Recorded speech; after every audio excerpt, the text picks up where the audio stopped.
All right, welcome back to Moonrust Workshop. We're back with our Predator 9500 inverter generator from Harbor Freight. We actually picked this unit up a couple years ago and never went through the whole startup process and actually getting it running. So it's been in our shed for a couple of years. We're getting ready for a ball tournament in the next couple of weeks and want to be able to run our air conditioner on a race car trailer for the baseball team to cool off in. So we're going to get it ready today. One, a little bit concerned about how well it's going to start up since it has been sitting for a couple of years with no oil, no gas, nothing in it. So let's see how it's held up. I am a little bit concerned, but what do you do now? All right, so the first thing we're going to do is pull the panels off. This is going to require a 5/16, 2 bolts. There are 2 panels on either side. I've already loosened up this panel, and this is the air filter and battery panels. So you can see everything looks pretty much brand new in there. It looks good. Battery is in there. These units do come with a battery, or did at the time we purchased it. You can see that it comes, not hooked up, but it is inside. So we will hook that up in just a minute. We're going to take a look at the other side and see what it looks like. Obviously, it still looks brand new, at least visibly.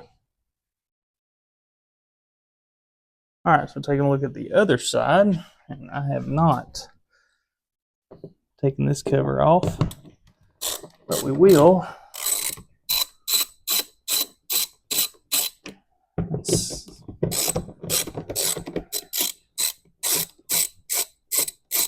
Let's see how everything looks. This cover does have 4 screws. You can see here, it actually tells you all 4 of them.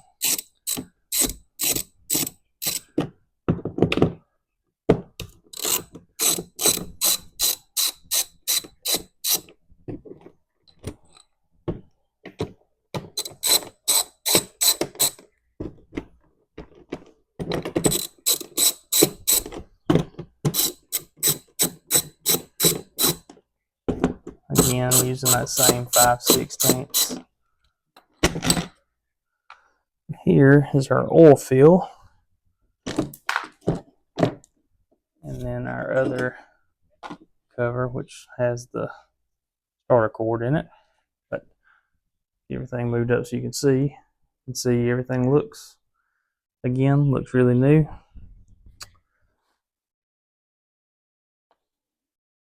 It looks good.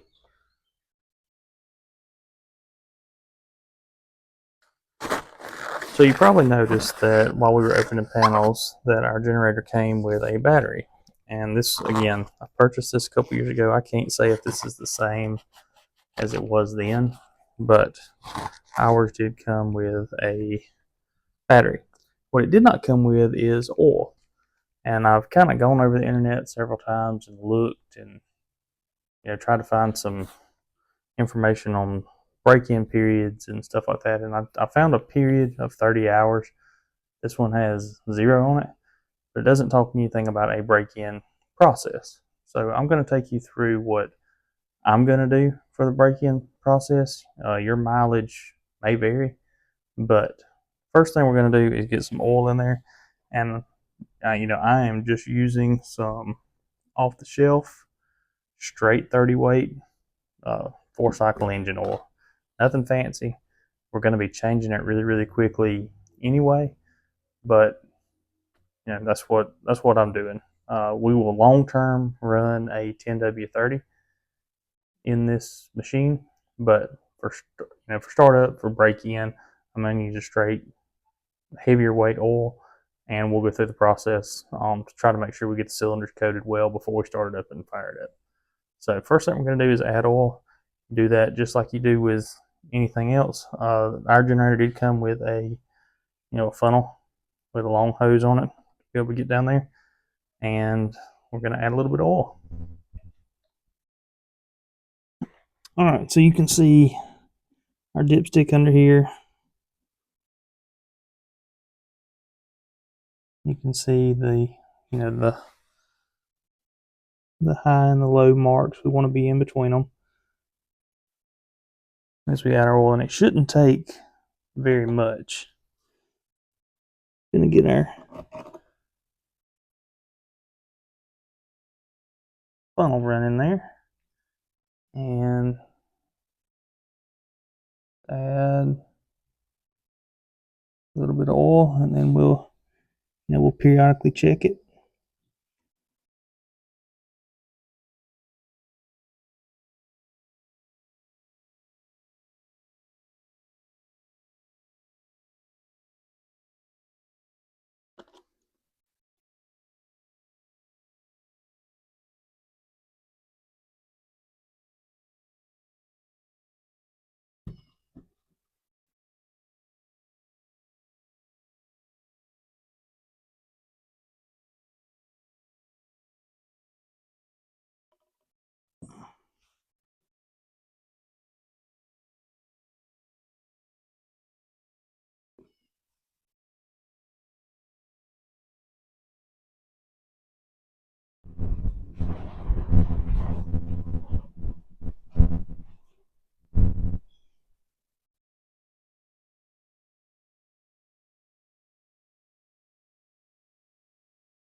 All right, so total capacity on this 9500 is 37 ounces, which most of you will know a quart is 32. So we are, you can see we're kind of right in the middle, pretty much a quart. Did go a little bit over a quart to try to get close to 37. I feel like we're in a good place. So for the startup procedure that we're going to use, which isn't really, I guess, a procedure so much as it is just a, hey, here's what we're going to do.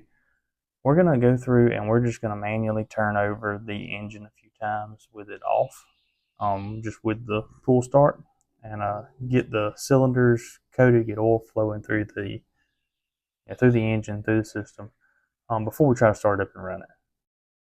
So you can see our hour meter here, 0 hours. We got everything off in storage, and what we're going to do is we're going to take the pull start, pull it a few times,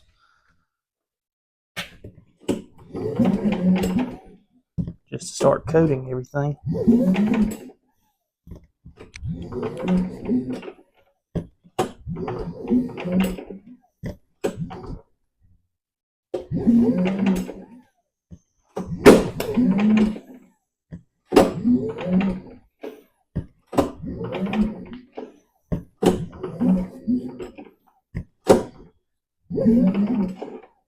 So on about pull 5, you can actually feel things get a little easier. Pulled it a total of 10 times. So everything feels okay. I'm going to put some fuel in it and see what she does. All right, so one thing I know everybody's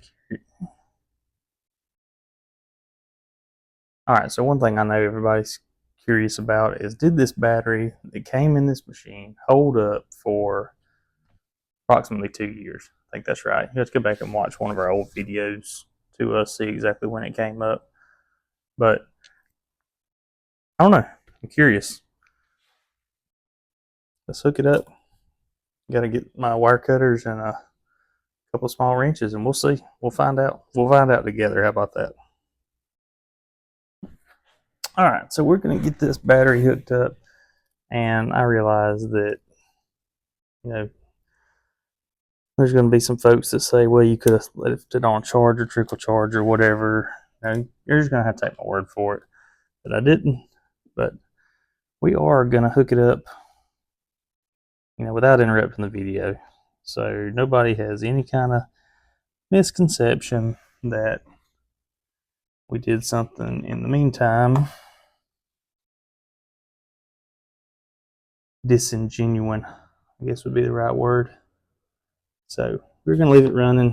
Just have to bear with me as we try to get all this stuff hooked up.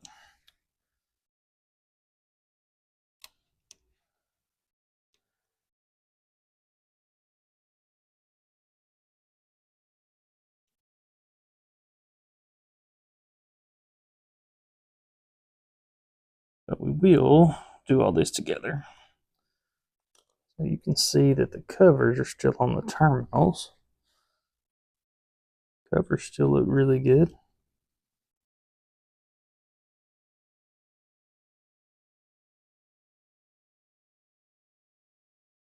Really, terminals look really good. Really, and we have had it in a climate controlled shed.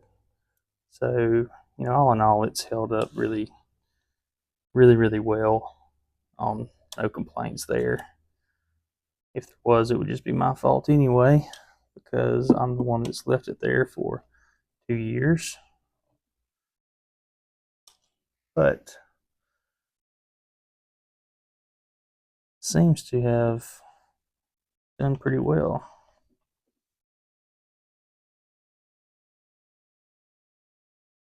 And I'm trying to do what I can without stopping the video.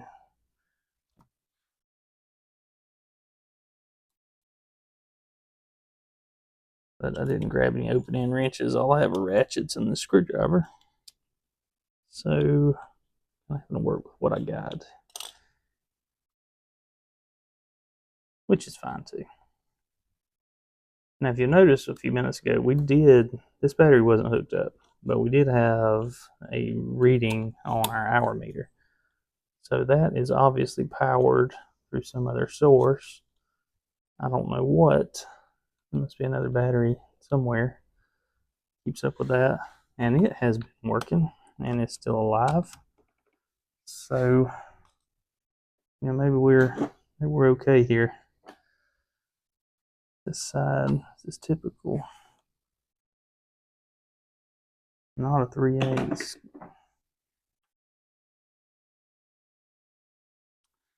Metric. The infamous 10 millimeter.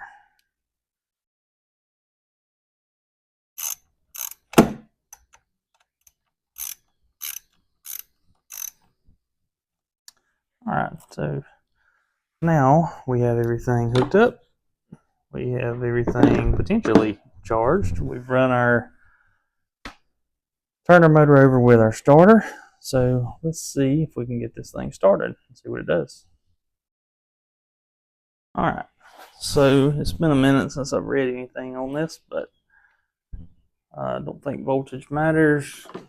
We're going to go to start. And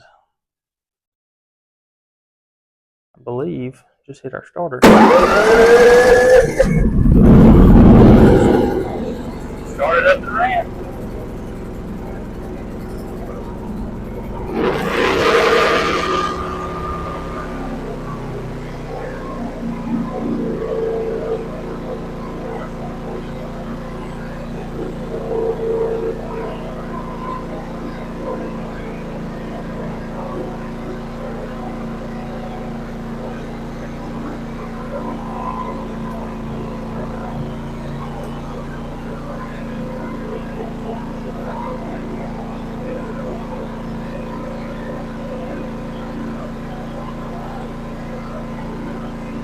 Alright, so what we're going to do is essentially just let it run for about an hour and do an oil change.